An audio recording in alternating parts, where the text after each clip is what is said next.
warahmatullahi wabarakatuh. Kami dari kelompok 5 ingin menjelaskan tentang wireless bridging. Berikut penjelasannya. Yang pertama, kita masuk ke mode Ethernet. Nah, di Ethernet ini kita akan mengatur IP agar IP itu otomatis di Internet Protocol version 4. Nah, di sini kita klik yang obtain an IP address automatically.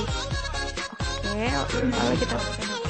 Nah, di situ IP akan didapatkan secara otomatis.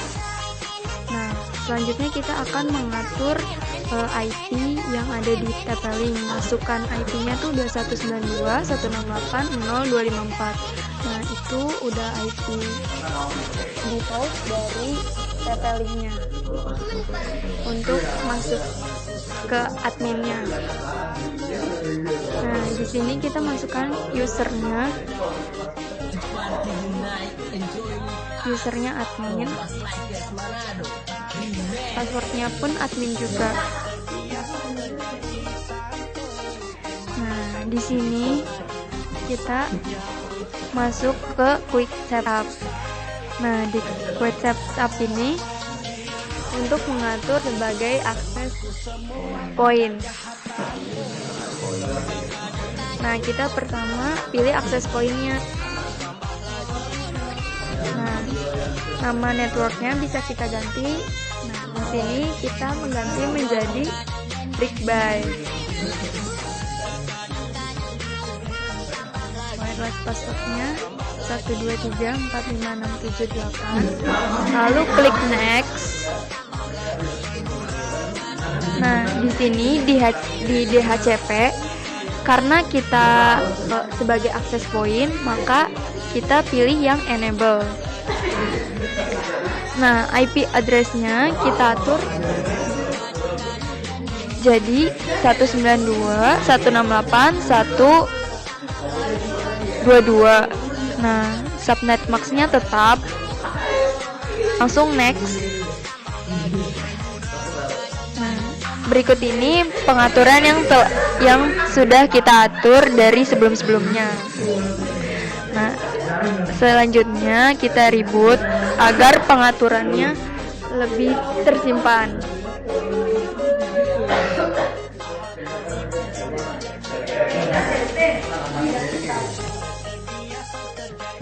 Setelah ini berikut tampilannya. Nah, di sini udah terlihat kalau IP yang sudah kita atur sebelumnya sudah tersimpan. Nah, karena di server di 192.168.122 berarti. Dan di wifi-nya pun sudah bisa kita lihat kalau penyimpanan kita udah berhasil dan nama wifi-nya sudah menjadi Brickby. Nah, kita masuk lagi dengan admin, passwordnya pun admin. Nah, selanjutnya kita akan menyeting DHCP-nya. Nah, di DHCP-nya ini kita mulai start IP address-nya dari 192.168.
kita ingin mengatur pada TP-Link kedua sebagai bridging. Dan sebelumnya juga untuk mengaturnya sama seperti TP-Link pertama, harus di automatic agar IP-nya otomatis. Lalu sekarang pindah ke browser untuk login ke TP-Link kedua. Setelah itu sama seperti tadi, IP-nya masih default. Lalu di sini terlihat ada ada pengaturan login untuk TP-Link yang kedua. Sama seperti yang pertama, username-nya admin dan passwordnya admin juga. Lalu kita masuk ke quick setup, lalu next pilih untuk yang bridge with AP, lalu kita next. Setelah itu kita atur nama TP-Link kedua, yaitu Gnov. Lalu untuk mencari TP-Link yang pertama, kita klik survei. Kita cari yang sebagai akses pointnya, yaitu namanya Rigby. Kita connect atau kita hubungkan. Lalu setelah itu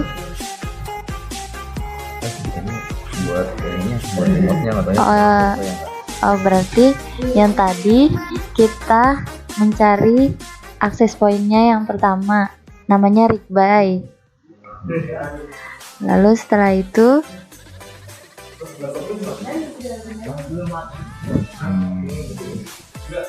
kita beri password yang tadi 1 sampai 8. Lalu next.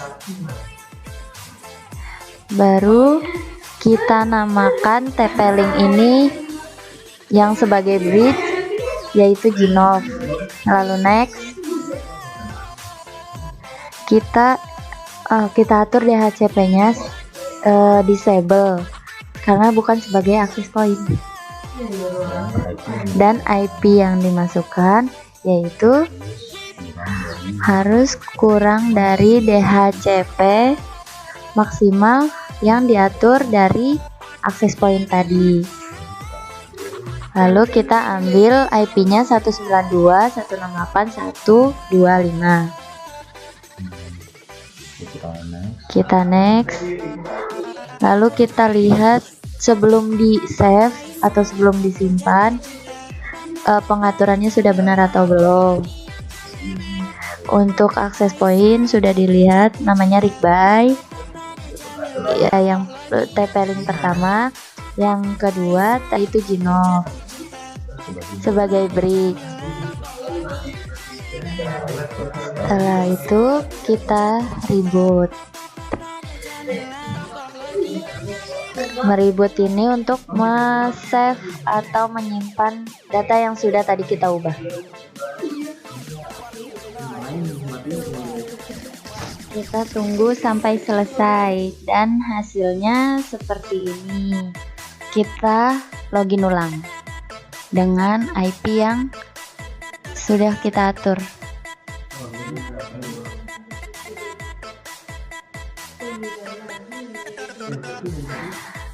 Masukkan login admin dan passwordnya juga admin dengan IP yang berbeda sekarang.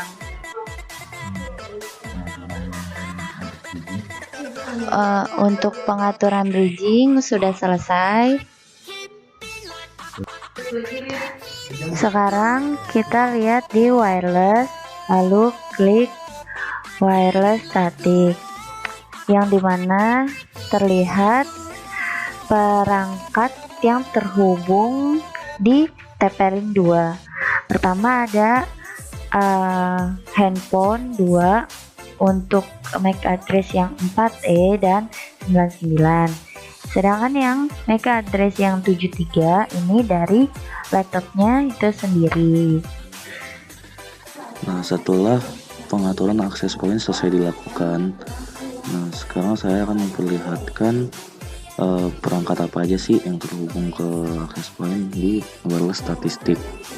Nah, di wireless statistik ini perangkat yang terhubung adalah beberapa HP dan juga ada di sini MAC address dari wireless bridging. Nah, kenapa ada MAC address wireless bridging di access point? Karena MAC address yang sudah ada di bridging sudah menjadi satu network dengan access point. Dan di sini ada beberapa handphone dan laptop. Kalau yang 73 ini nih punya Jihan, kalau yang sisanya ini adalah handphone. Nah, untuk ngetes gimana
kan bisa menyambung ke wifi Genov.